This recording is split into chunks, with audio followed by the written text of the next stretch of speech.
So I want to get you off on this one.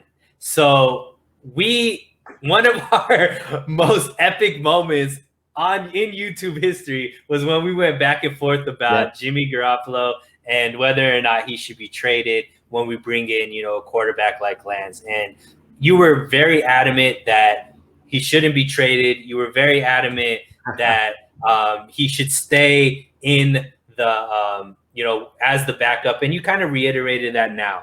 However, now that you've seen Trey Lance be Trey Lance, has it changed your mind at all? No. As far as what this QB situation should be. So, and the one thing I take a lot of pride in is being consistent with this take. It's my pin tweet. I can pull up my pin tweet, quote unquote, right now. I have it. So I tweeted this immediately after the 49ers drafted Trey Lance. If Trey Lance beats out Jimmy Garoppolo, great. He deserves to start week 1. But if Lance doesn't win the job this season, realize your starting quarterback was in the Super Bowl just 14 months ago at the time. Why are people so pressed over Garoppolo? This is a phenomenal situation for the 49ers. I've held the mindset that whoever gives the 49ers the best chance to win, whoever wins the job. I've always viewed it as a competition, although Kyle Shanahan won't say it is. Jimmy Garoppolo will say it is. Kyle Shanahan won't say it is. I've always viewed it as a competition, and I've always stood the ground of let these two guys go through camp, go through the preseason. Whoever gives the 49ers the best chance to win week 1, let that player start. And the reason why I've never wanted to get rid of Garoppolo is because I feel like the 49ers Super Bowl window right now is wide open. And I feel like they can survive almost any injury that takes place. If they were to lose Nick Bosa, if obviously nobody wants that. I don't want that. I'm just throwing out hypotheticals here. If they were to lose a Brandon Ayuk, if they were to lose a George Kittle, Greenlaw for a little bit, I feel like they could bounce back from almost any injury. We've seen it like 2019 when the 49ers lost Mike McGlinchey and Joe Staley. They were able to survive and went undefeated during that span. Right. So I think the one area that this team won't be able to recover from is going from Trey Lance to Nate Sudfeld or Josh Rosen. Your season's done. And with the Super Bowl window is wide open, as I view it is, as wide open as Las Vegas views it is, I think it's just so much more valuable having Garoppolo on the team. And if he's not the starter, and I feel like Garoppolo's a to himself enough kind of guy where he would suck it up and just deal with it and do what's best for the team. I really do feel like Garoppolo is that kind of guy, just based on the way that they flirted with Tom Brady and how they've always been looking to upgrade. And he's kind of been a professional about it. Jimmy Garoppolo is a pro's pro. That's there's a lot that I respect about Jimmy Garoppolo. I give him so much credit for turning around this franchise. I was there, the Jaguars game, when he just completely lit them up when they were the number 1 defense in the NFL.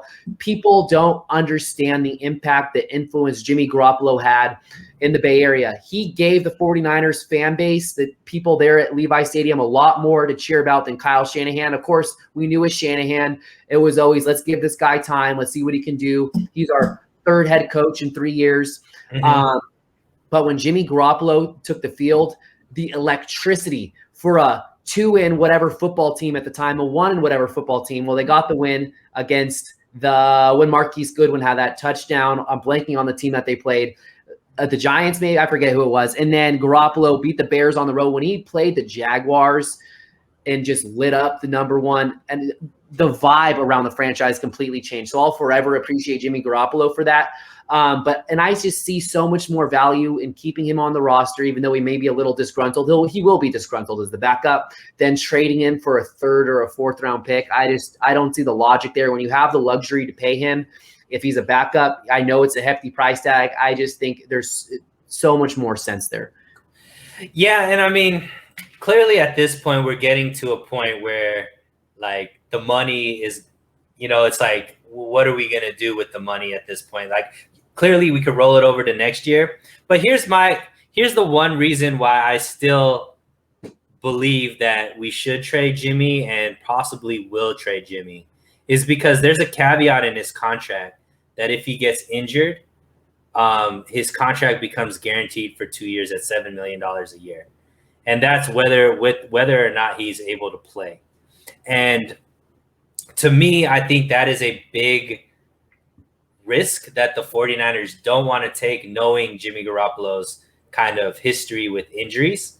Mhm. And at that point, I mean, we already know, and you're spewing it. You've been there, and the way you talk about Jimmy is much different than the way you talk about Trey Lance.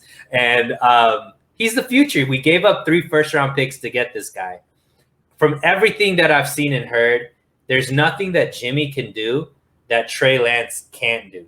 Agreed. Now, I agree with you that when we're comparing Jimmy Garoppolo to a Josh Rosen or to a Nate Sudfeld, Jimmy Garoppolo is definitely a better quarterback than those guys. But I think when we're thinking long term, you know, having a backup like Jimmy Garoppolo as a 1-year Band-Aid would sound good if we could guarantee he doesn't get injured. Because if he does get injured, then it becomes something that we have to keep on our books for another 2 years, which then kind of negates the whole ability to have a rookie quarterback contract and be able to stack everybody around him when you're still paying just as much to a quarterback. It sounds like what the situation would be like if Garoppolo were to get hurt, based on the information that you're giving me, is that it would be like a $7 million dead cap for 2 years. I still think, given Trey Lance is on his rookie deal, if Trey Lance gets hurt and has to miss an extended amount of time, or gosh forbid the season, similarly to how Deshaun Watson got hurt, I believe it was his rookie year when he had a miss, he tore his ACL. Again, I'm not just, you got to talk about this stuff because it's football. Yeah. It can happen any given play. If Trey Lance gets hurt and you don't have Jimmy Garoppolo behind him, your season is done. You're cooked. Josh Rosen ain't taking you nowhere. Nate Sudfeld ain't taking you nowhere. So I think the gamble of having a $7 million dead cap, if that is the case with Garoppolo getting hurt, is just, it's worth it to keep your Super Bowl window open right now. The 49ers are in a golden spot to make it happen. The first Super Bowl of my lifetime. They're in such a prime spot. Like, really, this is the team I have. There's just such a good feeling around it. I feel like this team can compete with the 2019 team on paper, especially. And just dealing with the quarterback injuries last year and just seeing how Dak Prescott, there's just so many quarterbacks that get hurt. I mean, one in every 4, 1 in every 6, 1 in every 8. There's just so many quarterbacks that go down every season. You just don't know who it's going to be. There's guys like Russell Wilson who are just consistently in every game. And it's just mind-blowing, honestly, how Russell Wilson still to this point in his career has never missed an NFL game. That's just, when you have a team this loaded and you can afford the luxury of keeping that backup quarterback who was in the Super Bowl just a year and a half ago, if you have the luxury to be able to pay them both, which the 49ers do right now, I just see so much more value based on the what-ifs that I just laid out, where your season's not done and you're not wasting a year, where you were able to bring back K'Wan Williams, Jaquiski Tartt, DJ Jones, all these guys the 49ers brought in that Kyle Juszczyk, the team thought were gone. No one thought the 49ers can bring all these guys back. So if Trey Lance got hurt and the 49ers traded Jimmy Garoppolo, I would be pissed, because I've been so firm on this that they are so much better off as a team. Of course, conflict can come up with having 2 quarterbacks that are capable of starting. I'm not disputing that at all. But the value itself of, if the worst case scenario were to happen, Trey Lance getting hurt and he's the starter, your season's still alive because you can win games with Jimmy Garoppolo. It's proven you can. Whereas that's not the case. That I'm seeing Miko's comment. That's just a lot of money to waste, though, Nick. I hear you, but you gotta. This is my argument. My counter to that is the quarterback contract's not going to be a problem anymore after the next 4 years. Trey Lance is going to be on a rookie deal when is that's the most ideal time to take advantage of cap space. I'm totally with you. It is so much. It's a ridiculous amount of money to have a backup. But listen, people used to say the 49ers couldn't bring back Kyle Juszczyk. They couldn't extend Fred Warner having Jimmy Garoppolo's contract on the books. And look what happened. Both of those things happened.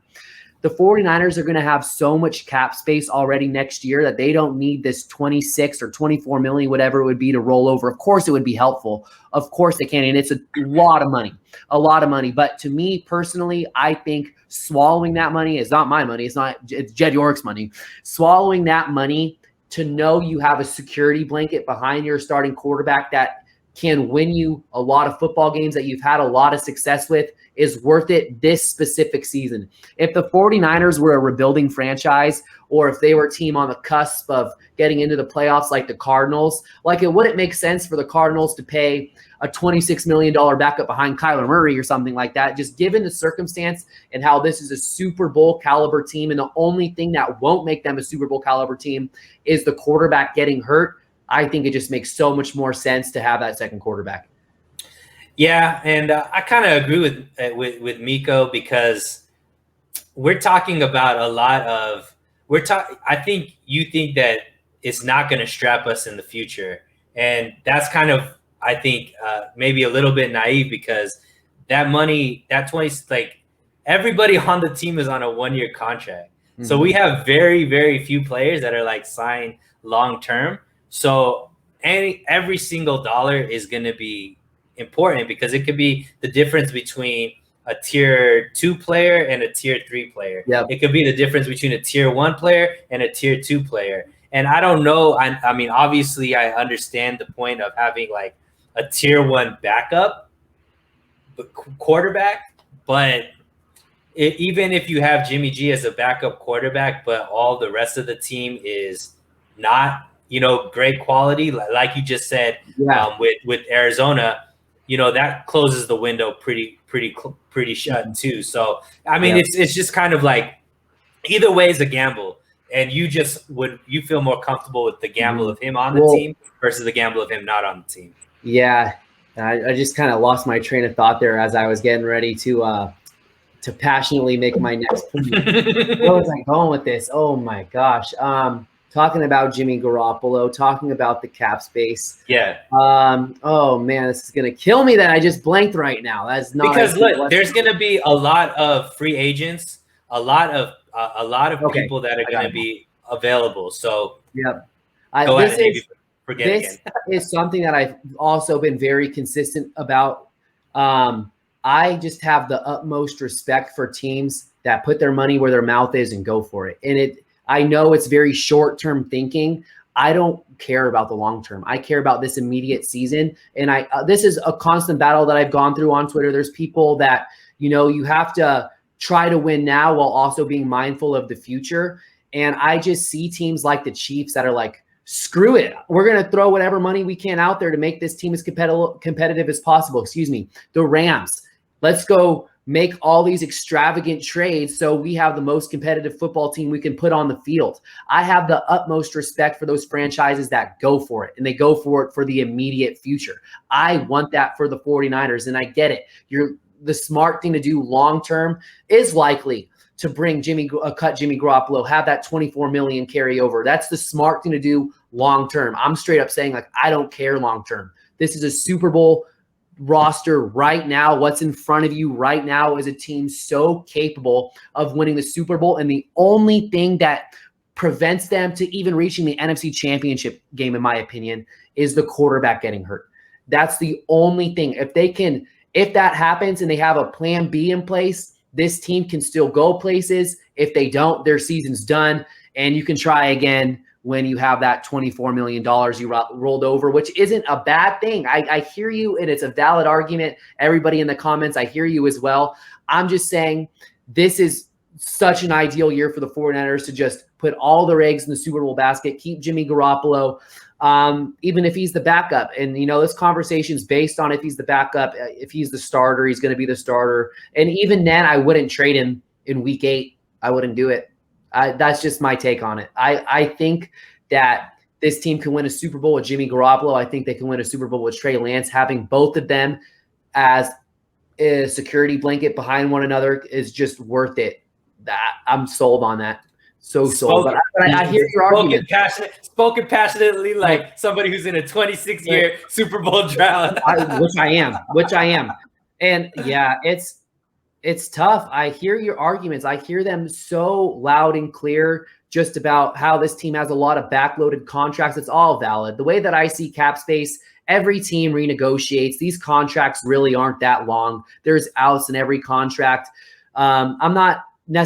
I question the salary cap a lot and teams' abilities to maneuver around the salary cap. I think people take the salary cap way too literally, way too seriously. The Chiefs are living proof that you can work around the salary cap. How someone explained to me how they were able to bring in Orlando Brown when they were so pressed for cash. How are they? And of course, there's teams like the Falcons who they're not as savvy. They don't have a Parag in their front office that's able to move money around so they can re-sign and keep Julio Jones. Not all front offices have the wits to do that. The 49ers have that front office where they're able to redistribute money. They structure their contract so there's always out. So I'm not worried about Kyle Juszczyk's 5-year contract in the year that you're going to have to the money you're going to have to pay him in 2024 or Trent Williams in 2025. That's crazy. Why are we talking about 2025? Let's talk about 2021 when you have a Super Bowl roster right now in front of you and Trey Lance and Jimmy Garoppolo having the both of them completely maximizes it. Oh,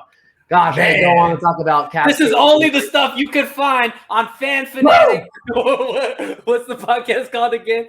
The Faithful Fanatic Podcast. Faithful Fanatic Podcast. Think of like the Phillies mascot, the Philadelphia Phillies. I think he's called the Philly Fanatic.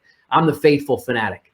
So I love it. Rob jumped in, trade Jimmy, and have Kyle Shanahan be Trey's backup. Hey, Rob, I've seen backwards Kyle Shanahan throw like 6 interceptions in 2 practices that I've been at camp for. So I don't know.